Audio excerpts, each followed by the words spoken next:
సీతమ్మ అందాలు రామయ్య గోత్రాలు రఘురామయ్య వైనాలు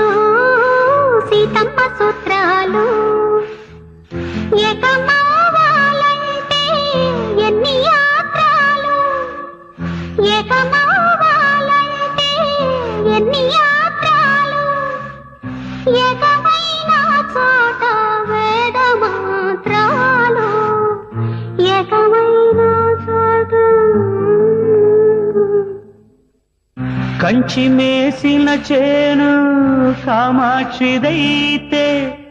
చేనుకేలే చింత చెప్పవే చెలియా కాశీ దోచిన దొంగ ఈశుడే అయితే గంగకేలే బెంగ